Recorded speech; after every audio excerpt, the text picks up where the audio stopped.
శ్రీవారి బ్రహ్మోత్సవాల కోసం ఈ మాలలు ప్రత్యేకంగా తయారు చేస్తుంటారు. ఈ మాలల్లో పూలే కాదు అరుదైన వేర్లు కూడా ఉంటాయని మాలలు కట్టే లావణ్య చెప్పారు. స్వామి వారికి ఇది దిష్టి తగలకుండా ఉండడానికి అనేది వాడతారు. సముద్రంలోనే దొరుకుతుంది, చాలా ఎక్స్పెన్సివ్ ఇది.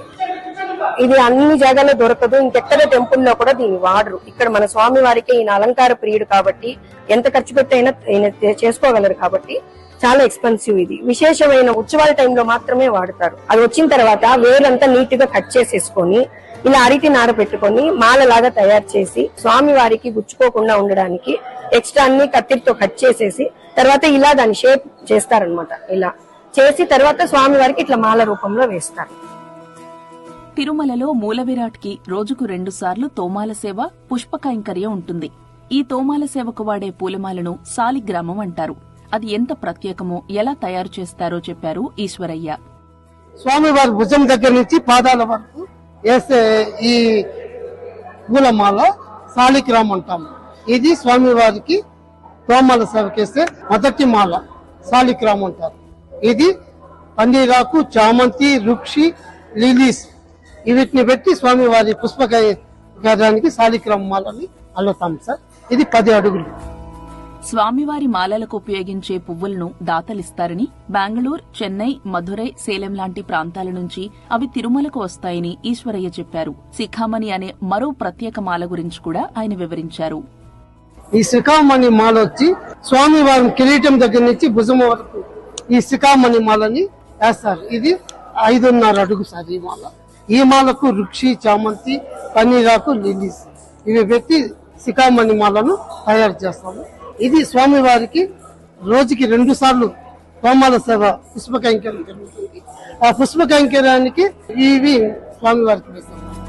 సాలిగ్రామం, శిఖామణి పూలమాలలు వేసిన తరువాత వెంకటేశ్వరుడి విగ్రహానికి తగినట్లు మరో 5 మాలలు కూడా అలంకరిస్తారు. లక్ష్మీహారం, కంఠసర, శ్రీదేవి, భూదేవి, శంకు, చక్రం ఈ మాలలు ఇలా 5 మాలలు ఉంటాయి సార్. ప్రతిరోజు స్వామివారికి కళ్యాణోత్సవం జరుగుతుంది. అయ్యగారికి కళ్యాణోత్సవం మాల, అమ్మగారికి ఇలాంటి తయారు బిట్లు 2 ఉంటాయి. ఇవి లక్ష్మీహారానికి 24 బిట్లు. ఈ చామంతి, రుక్షి, పన్నీరాకు, లిల్లీస్, రోజాలు ఈ 4-5 ఐటములు స్వామివారి కళ్యాణోత్సవం మాలకు వస్తుంది. బ్రహ్మోత్సవాల సమయంలో సాయంత్రం పూట స్వామివారు ఊరేగే ఒక్కో వాహనానికి భారీగా ఉండే ప్రత్యేక మాలలు సిద్ధం చేస్తామని టీటీడీ చెబుతోంది. ఈ ఫస్ట్ మొల్లలు లూస్ లెవెల్స్ వస్తాయి, దాన్ని ఉట్టు రూపంగా కట్టుకుంటాము. కట్టుకున్న తర్వాత దాన్ని పెద్ద మాలగా 2 వ్యక్తులు వేస్తారు. ఉట్లు మాల అని అంటారు దీన్ని. దీంట్లో 3 రకాల పూలు, ఒకటి వచ్చి మొల్లలు, కనకాంబరము, ఇప్పుడు పన్నీరాకు కూడా యూజ్ చేస్తున్నారు. పన్నీరాకు కూడా లూజ్ గా వస్తుంది.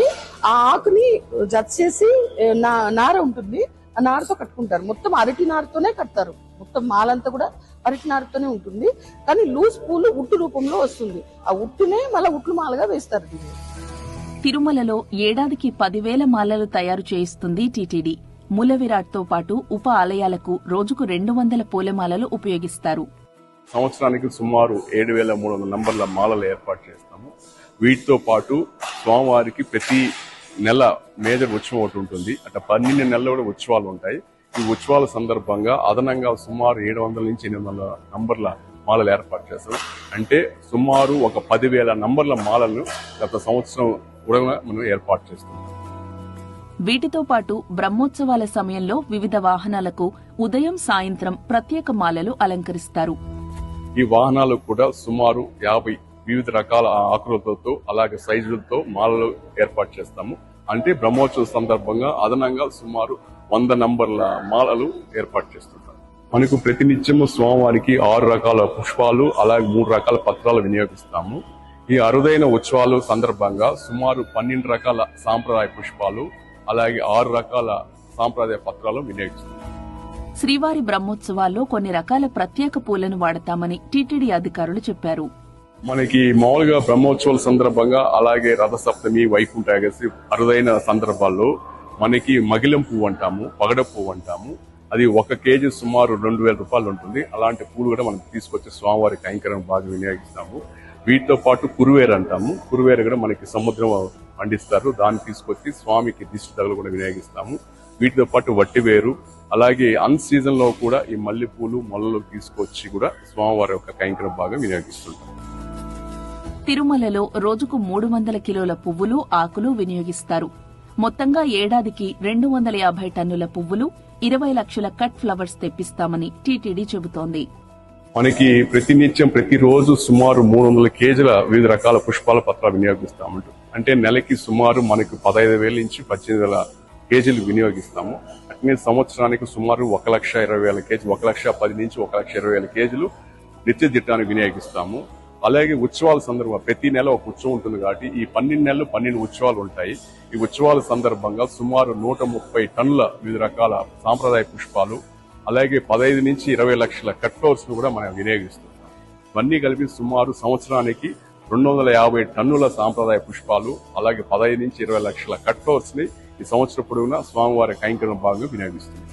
ఈ పూలన్నీ దాతల నుంచే సేకరిస్తున్నామని అధికారులు చెప్పారు. ఇవన్నీ కూడా మనకి పుష్ప కైంకర్య రూపం భాగంగా డోనార్స్ నుంచి సేకరిస్తున్నాము. అలాగే మన తోటల నుంచి చేస్తున్నాము. టీటీడీ నుంచి పైసా ఖర్చు లేకుండా పూర్తిగా దాతల సహకారంతో, అలాగే మన యొక్క ఇవి కూడా తోటలు పండించే దాతల సహకారంతో ఏర్పాటు చేస్తున్నాం. అంటే స్వామివారికి సాంప్రదాయ పుష్పాలు వినియోగిస్తాం కాబట్టి నిత్య కైంకర్య భాగం కాబట్టి మన సాంప్రదాయ పుష్పం దేశ విదేశం ఏముండదు, మన సాంప్రదాయ పుష్పాలే. అలాగే అరుదైన పుష్పాలు మాత్రం మన తమిళనాడు రాష్ట్రం గానీ అలా కేరళ ఉండేటి అరుదైన పుష్పాల అకేషన్ లో తీసుకొచ్చి వినియోగిస్తాం. ఆ అకేషన్స్ మాత్రం మిగతా అంతా సాంప్రదాయ పుష్పాలు మన చుట్టుపక్కల ప్రాంతాల నుంచి ప్రొక్యూర్ చేసుకుని చేస్తున్నారు. పూలను మాలలుగా మార్చడంలో ఎంతో మంది ఉపాధి పొందుతున్నారు. ఒక్కోసారి మాలలు కట్టడానికి బయట నుంచి నైపుణ్యం ఉన్న వారిని కూడా పిలిపిస్తారు. డైలీ 40 మెంబర్స్ ఉంటారు. ఈ పూలు దీంట్లోనే ఉంటారు. అదనంగా 30 మెంబర్స్ వస్తారు. మా స్టాఫే. వీటితో పాటు బయట ప్రాంతాల నుంచి ఒక 30 మంది వస్తారు. 100 మంది ఉత్సవాల టైంలో 100 మంది ఉంటారు. పూలు కట్టే దాంట్లో ఉంటారు.